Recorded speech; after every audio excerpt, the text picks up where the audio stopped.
The Square Ball Podcast. Hello there, welcome to the show. This is The West Stand, our new show this season. It's out on a Monday and a Friday, available on YouTube and in your podcast app, where we welcome guests from across the world of Leeds United. My name is Dan Moylan. With me is Michael Normanton. You all right? Black Friday deal, Michael? On what? On what?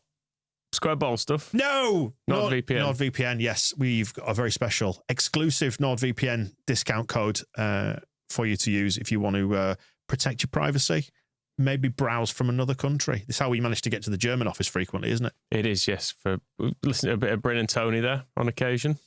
If you want to take advantage of this, go to nordvpn.com/TSB. You can save money on like flights, hotels, subscriptions from other countries, protect your private data. So if you're doing your banking on a public network, something like that, you're well looked after. Fastest VPN in the world. And it sends all your data down a tunnel, is that correct? It puts it all through the low fields. Yep. Correct. Yeah, It all stays nice and hidden. Yeah, that's beautiful. my understanding of it. That's exactly how it works. If only I hadn't handed them my money before we could get a discount for them sponsoring us. But you know what? No regrets, Michael. Been a good service. Good to know. NordVPN.com/TSB to get your hands on the exclusive Black Friday discount on your NordVPN plan. 4 months additional on top of your discounted 2-year plan. Risk-free as well. Nord offer a 30-day money-back guarantee. NordVPN.com/TSB, and you can find the link in the episode description box as well. And time to introduce our guest now. Welcome to the show. Welcome back to the show. Leeds United Women's Captain, Olivia Smart. Hello. Thanks for having me. Good to have you back. And for the benefit of anybody who's not on the video version, we are wearing Square Ball merch. You are wearing your an NHS uniform. You're wearing she's NHS merch. You're plugging the NHS merch. Do you want to get your hands on it, Ed? That's no. true. Because you just come straight from work. It's a story we tell every time when you come on this show about what you do in real life. But I think it perfectly illustrates the sort of dedication involved in playing for Leeds United Women and doing what you do in real life, which is, so last time, I think it was transplant technician. Yeah. I've remembered. Good. Practitioner, but we'll go with practitioner. technician. Yeah, Close enough. Close enough. Yeah. You handle organs. I do, yeah. On the daily. Yeah. That's really serious business. Yeah, fairly serious. And you managed to manage your shifts doing that around playing for and captaining Leeds United Women. Yeah, I just have a really understanding boss who actually doesn't like football, but knows that I do. Yeah. So they're fine. Good to have hobbies. Leeds United Women are at Elland Road this coming Sunday against York City Ladies. Yeah. Time's kick-off? 2:00. Right. And it's nice and cheap to get in as well? Yeah, like £6 for an adult, £3 for kids. You know, like it's access to Elland Road. Bring them in, bring them down. I mean, for lots of people, it's very difficult to get into Elland Road these days. Hopefully we're going to make that stadium a bit bigger. But in the meantime, you know, like access to women's football, come and watch us. Yeah. Cheer us on. Don't mind a bit of chanting. What does it feel like doing that? Because we've never done it, have we? Have you ever played at Elland Road? I've not. I did actually get an offer from Astonish. You know, when we had them doing the sponsorship, they got a sponsors day there, but it was the week before we were due to do the sponsored walk, and I was like, I will 100% get injured in that, and then be unable to do this walk that I've organised. So I had to turn it down. So no, I've never played. Because I'm one of those people who, you know, like if you see a "Don't go on the grass" sign in a park or whatever, there's that little part of me just goes, even if I just put one foot on there, I broke your rules. Who are you to tell me I can't stand on that bit of grass? I've been in Elland Road before, and have you been in when it's empty? Yeah. Yeah. So I think when it's empty, that is like the best time. Yeah. But the groundsman is always watching, so just don't. Yeah, got cameras everywhere. Oh yeah, the groundsman, they can holler lots of stuff at you from a distance. They're not scared. I just think when they get fussy about us, think it's grass. It's meant to be stood on. Yeah, but it's not though, is it? It's precious grass. It's really special. It's grass. really special. It is, and what they call it, the hallowed turf, don't they? And I'm not necessarily one of those people who goes, "Oh, I'm off to church at the weekend." You know, people do talking about Elland Road, but Elland Road, it does have that kind of. Well, all sports stadiums do, I think. Whenever I step in one, we've spoken about this before, haven't we? You know, if you go abroad and maybe to Barcelona, for example, and I remember just walking into the Olympic Stadium there, which I think is the one that Barcelona are playing in this season. They do the new camp. Yeah. And just walking in and going, oh, they had the Olympics here. Yeah. This is what I think was Espanyol were playing there at the time as well. There's just something really special about a football stadium. It's like the echo about it when it's empty is very, very special. Do you always think like the things that have happened in here? Yeah, I do always think about that. And then like you just think about the noise that happens like when it's empty, you just think the amount of people that you can fit in there as well. And like the pitch is pristine. Like I cannot tell you how nice it is to play on a pitch that is of that standard. Like it's ridiculous. The lads make it look easy every week, but playing on a normal pitch is fairly difficult, to be fair, because some places are not great. The turf is not good. Conditions are not good, but Elland Road is a carpet. Yeah. Like, and we're lucky enough, Thorpe Arch is exactly the same. Looked after by the same people, basically. But and it's obviously a replica of Elland Road. What does it feel like, Stefan? Is it spongy? It's like a carpet. It's so soft. And they'll have put the sprinklers on, and I'm dead excited. It's funny, when you drive past it on a night, you can always see there's that glow. Yeah, They have the lamps on it. Like, I thought it was a massive underground weed operation. It's Kinnear. He's got to grow on. You might and there's have just libelled the CEO. There's always that gap at the side entrance where you can always just see through the gate and you can see the pitch. And like obviously we're Leeds fans, so it's different for us. There'll be girls playing on Sunday that are not Leeds fans, but I think playing on any pitch it's definitely some feat that lots of people will never get to do. But particularly on playing on a pitch like Elland Road, it's world renowned for being a great atmosphere at Elland Road. It's a great pitch. Lots of people know where it is. It's a pitch that's definitely on the map, isn't it? What does it feel like? Because you started getting a little bit dewy-eyed. Yeah, then when you said I get a bit twinged, right? Because like I've been lucky enough to play in it a few times, and every single time I play there, I don't take it for granted at all. Like I first went out when I was really young, semi-final of Champions League with the flag, kept the bib. But the rest of it, like I've been able to actually play on the pitch. And as a Leeds fan, that's like such an honour. Like every time you go, there's something that's been added to it as well, which just shows that where we're at as a club, like the tunnel's been done. Looks like a nightclub now. Like honestly, the dressing rooms, it's like things that you won't get to see, but like the dressing room, oh my God, like 5-star hotel standard. The tunnel's just been done out. And then there's like little elements of it, like as you walk in the entrance, it's just the same as it always was. I love that the away changing rooms are actually outside. Are they? Are they still in like in a cabin? They've just kept them there. Right. Yeah, which I think's great. Love that. You got to walk from outside to inside to get onto the pitch and through the tunnel if you're in away. It's a really good low key kind of. Yeah, it is. Like make the changing room small and awkward. Yeah. And honestly, the changing room at Elland Road is absolutely ginormous. Right. Have they knocked through like the old home and away ones? Is that why they did it? I think they must have done, to be fair. Because obviously the away used to be inside, and then obviously COVID, we separated everyone, and they've just kept them outside. But the honestly, inside parts of Elland Road, they're just so nice. The ground you're playing at week to week, quite often that's kind of unheated, not quite a proper shower setup, I imagine. Then well, I mean, don't get me wrong, Garforth's all right. The pitch has there's work to be done on it. Everybody who's seen us play knows that. Leeds United are investing in that as well, which is a good thing for us. Oh, that's great. Yeah, they are, which is good for us. But I mean, obviously, away ends of change rooms are not a great place to be. But I think luxury of Elland Road is probably up there with, the best. I was going to say, when you're out at Tadcaster as well, you're playing on a floodplain effectively. Pretty much. And the ceiling one's falling in the change rooms. And it's fine. To be honest, those things never affect me at all. I don't really care. Getting to play football is like what it's about. But do you feel pitch does like overawed at all by going back into Elland Road?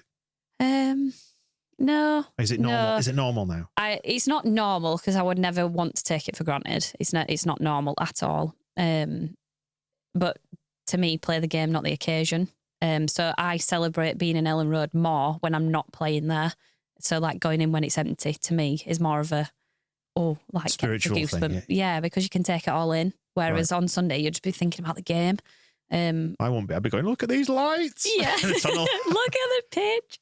We're going in a little bit early, and obviously we'll do the team chat there, food there, that kind of thing, which is obviously really nice. But yeah, the game, that's the important bit. So when you go into that dressing room, has each individual player got a designated booth? Pretty much. Are they branded for the player already? Like the men's team, I mean. So they were last time I went. I don't know if it's changed since, but they were last time I went. Because if they are, I want to know where you're going to be hanging your stuff. Are they going to rebranding us, or whose seat am I going to be sitting in? Yeah. Do you go for Ampadu's because you're the captain? And we playing the same number, but he's injured, isn't he? So that's a bit of a. Is it a jinx? Yeah. Junior's the one to sit at, I suppose. He's got the personality. Yep. He's a fullback. Yeah, just like his swagger about him. Mugs are available, by the way. Ah, look at that. Got to get the plug in. Got to get the plug in. Oh, well done. Yeah, because obviously you're gonna pull rank surely as captain and say, "Excuse me, stand aside. I'm gonna take this one." I think if I ever said I was going to pull rank, the girls would be like, "What?" No, I'm not that sort of captain at all. Not. But I'll be really honest. We've got an experienced team. Some would call us old, but I'm going to say experienced. Yeah. Experienced podcast. This now. Yeah, we're getting there. Not the tallest podcast though either. both long of back, short of leg. But no, I won't be pulling rank in the dressing room unless I need to. Yeah. Don't sit me in the corner, basically. Yeah. Don't sit me on the physio's bed, that kind of thing. Yeah, that feels like a place you don't want to be. Then, just sit me in the middle. Physio. Yeah. Wow. I can't imagine what that must feel like because I think I'm well into my 40s now. I'd be giddy as shit if I was playing at Elland Road now. Yeah. I won't be able to contain myself. Like it's one of the few things I think that would be like kid at Christmas, not being able to sleep. Yeah. I think that when they do like the staff football game and stuff, when they do all that, they all get dead excited. But then I think like there's literally nobody watching, no music, no tannoy, no announcement. So the actual thing that always gets me, whenever I play in a stadium actually, is when they shout out your name. You know, when you've walked onto the pitch, you've all separated, and then they shout out your name and number. For me, that's always the bit like, oh, family are listening. There you go, that's your name, kind of thing. So, but in Elland Road, you've walked out to march on together. Oh wow!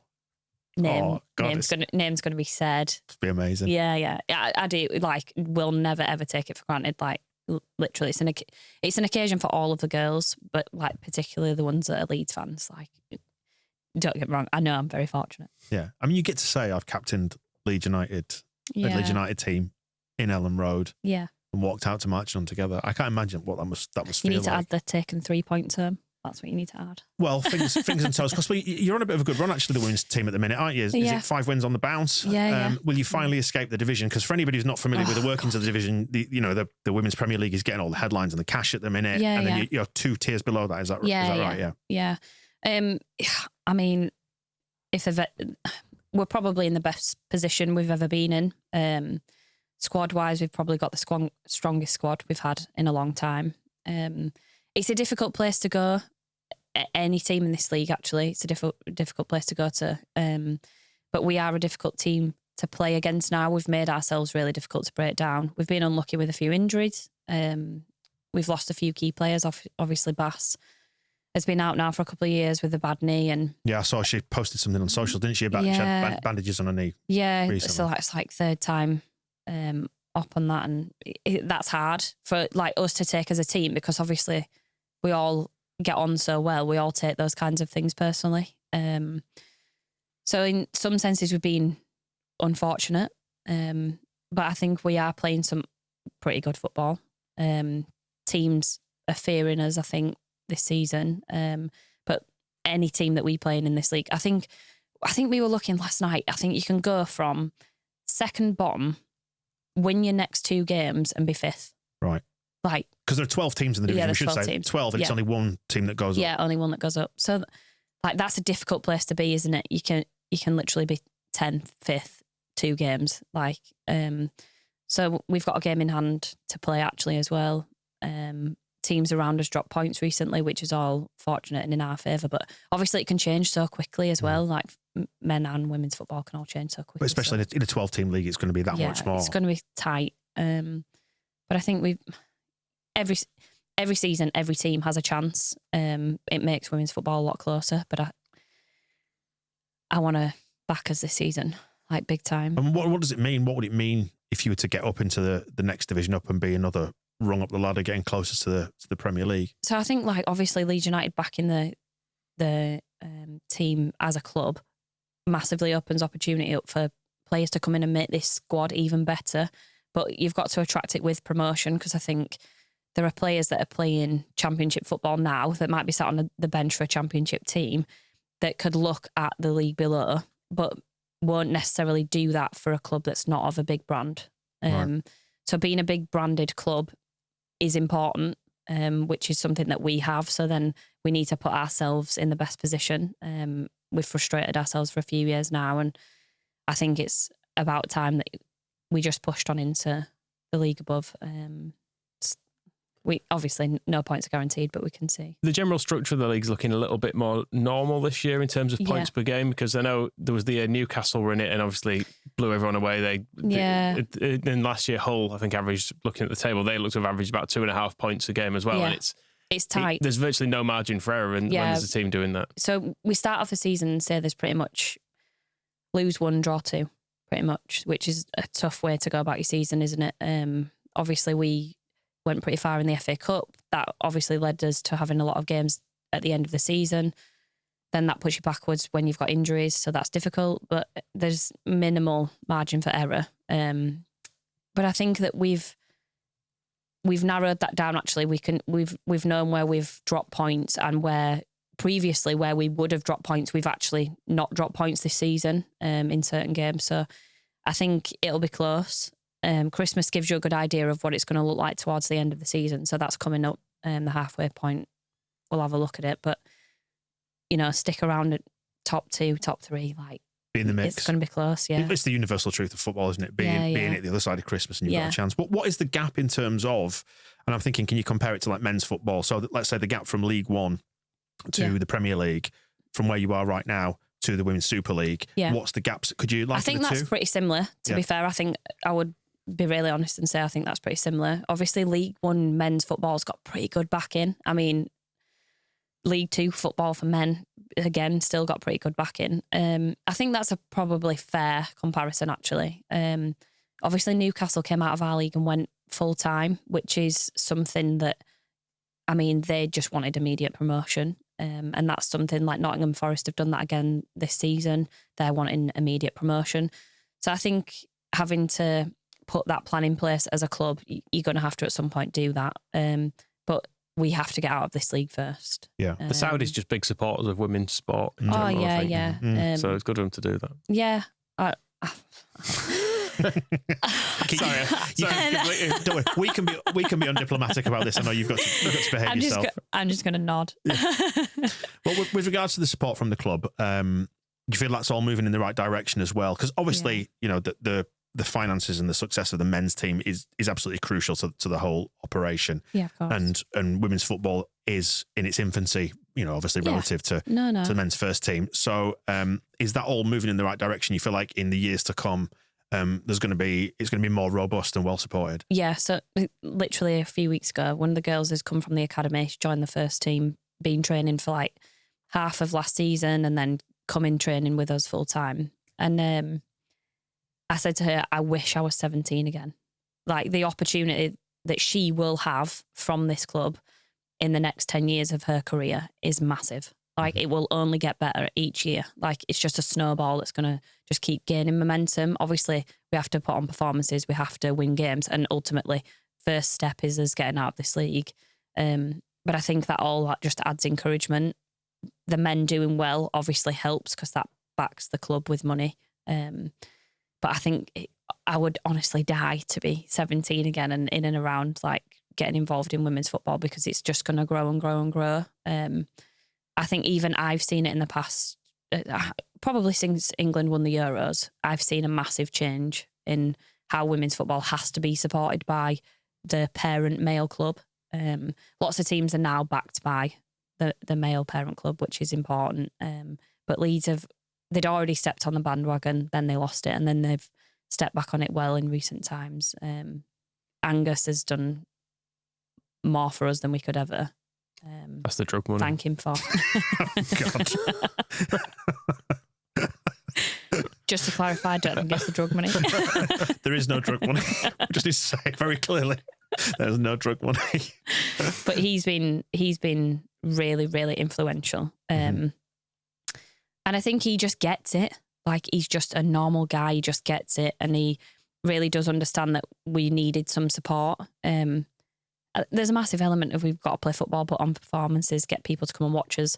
But that all helps with the growth of women's football, doesn't it? And then it helps when we win games. But the backing from the club is just fundamental to our success, really. And women's soccer being so big in the States as well, that you'd hope that the 49ers are going to lean into that in due course. Yeah, as well. And that's part of the reason that I was saying that to Ruby the other night. They are obviously invested in women's football from the off. So you just know that it's going to get better. Very envious.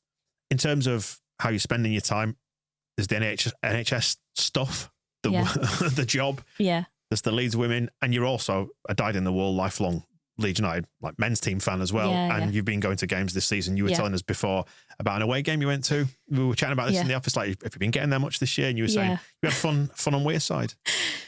Yeah, I did actually. Yeah. So attending away games as a Leeds fan, obviously it's difficult to get there. So I thought, why not dive into the Sunderland end for Sunderland away? Although, to be fair, I knew I'd have to keep my mouth shut from the off with the dulcet Yorkshire accent. Very profound. So seats, like, not quite the padded leather sofa seat. We're a little bit out of that, but fine. We're on the halfway line, like 2/3 of the way up. Fantastic view. Very much enjoying myself until pretty much the... Well, I was going to say, before you get to the payoff at the end, what did you do when Leeds scored? And we went in front? I was quiet. Very quiet about it. Grit my teeth, shook my head. My head a bit. Yeah, the guy next to me was very, very Mackham. So I was very careful about what I said to him, and I just shook my head. Kept silent, shook my head. Not sure about that one. And I've forgotten what happened in the game, but he was shouting offside for something, and he was furious. It was Piro's goal, wasn't it? Was it Piro's goal? Because he was offside. Yeah. Who cares? Who cares? Better than VAR, though, isn't it? Exactly. And he was absolutely furious and banged on about it for a good 15 minutes, and I just didn't speak to him. And I think he thought, who the hell is she next to me? And I just didn't speak. I thought, just keep quiet, don't say anything. So I thought I was well behaved, actually. Even in the queue, went to the bar at half time, in the queue for a Diet Coke. Did you just point at what you wanted? So you don't have to speak? Yeah. Thinking about how good my Spanish accent could be. A Coke. Please. Pet. How are you? Yeah. So I did really well, actually. Obviously quite enjoyed the performance. We might have been 2-1 up with an offside, but who cares? And to be fair, we played some all right football. Like, we were decent. And I know Sunderland have been playing really well. And I actually thought that they would have been way better than they were. But I think first half they didn't come out so great, to be honest. And then, well, obviously we got the thing happened. Yeah. So to be fair, I was ready to leave. Game was in the bag, but would never leave a game before the final whistle. Cause I think that's weird. I don't get why people do that. You need to speak to my dad. I just don't get it. Like, why do you need to leave early? And you've planned to come, so Anyway, that's just my thought. So I wouldn't leave before the final whistle. And obviously, who gave away the free kick? That was Bogle. Yeah, stupid, absolutely stupid. But obviously, the pitch looks massive from my view. I'm fairly high up. I was like, he's miles out. Nothing to worry about. And then Leeds had dropped the line to the edge of the box, which I thought was a bit weird. And then they stepped the line out. Melia stepped them out again. So I was like, all right, fine. And then obviously the free kick comes in fairly rubbish goalkeeping. I'm going to say it's rubbish. I think you were allowed to say that, even though I know you're trying to be diplomatic. It was difficult. It was shit. It was a difficult scenario. It wasn't great. There was obviously something on the pitch that made that. Eli Melia. Yeah. Yeah. Tell you what, let's describe it as a not a good outcome. Yeah, these things happen, don't they? These things happen, they do. And that is football. And that's why we all love football. Hate and love football. On these good pitches. Yeah. So obviously the goal went in. The Leeds fans went very quiet. And I actually couldn't see the Leeds fans. So they were so high up that I couldn't see them from where we were sitting. And the Mackham in front of me was obviously absolutely ecstatic. And it was a bit like you two, not so. What was the saying? Long body, short legs. Yeah. Looks like a giant sat down. Yeah. It was in the smaller category. No, I am a normal adult height. It's just my back's too long and my legs are too short. I'm a normal adult. But where's Michael? Like a schoolboy swinging his legs off that chair under this table. You can't see. Sorry, man. It's all right. We're used to it now, aren't we? So the Mackham in front of me was fairly small. So obviously, as they scored, I had to stand up. Thought, okay, stand up, make it look normal. And you have to pretend to be enjoying yourself. Well, yeah, look like I'm enjoying myself. Obviously, I'm in a fairly, well, I'm going to say difficult environment for me, probably, actually. I've not opened my mouth for 89 minutes. I'm not going to start now, is where we're at.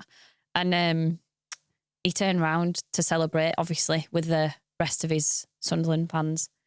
And lo and behold, I'm stood behind him. And he turned around and grabbed my jacket, pulled me towards him and kissed me on the forehead. Right. I think you'd have been with your eyes to smack him. Yeah. And Well, then you could have... I did think about my surroundings for a minute. You could have just nutted him at that height. Yeah, I could. To be fair, well, obviously he's kissed me on the forehead, and I've just gripped my teeth and clenched my fists really tightly, and didn't grab him back actually, and just said yes, Yay! really quietly through my teeth. And I think he just thought, why is she not jumping up and down?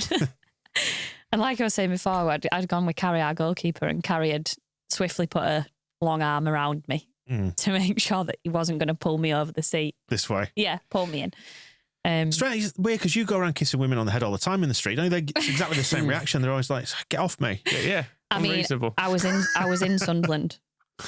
I was in Sunderland. Different rules. Different rules. Yeah. And so Carrie pulled me towards her, and he'd obviously turned around at this point, jubilant about his about Melia's mishap. And Carrie said, "Let's get out of here. Just get out of here." And I thought, "You're right. Yeah, let's go." It's time. So we wandered.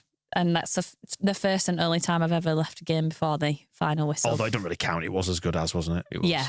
Yeah, it pretty much was the final whistle. But yeah, that was was the extent of my away trips this season. But was it your first time in a home end? Or have you done it a few times? I've done it a few times, actually. Have you? Yeah. I've only ever done it once and I hated it that much. I swore never again. Hey, I just think like it's sometimes so inconvenient to go to an away game. And if you can end up going like, they've like limited our fans before, haven't they? Like a couple of thousand tickets here, a couple of thousand tickets there.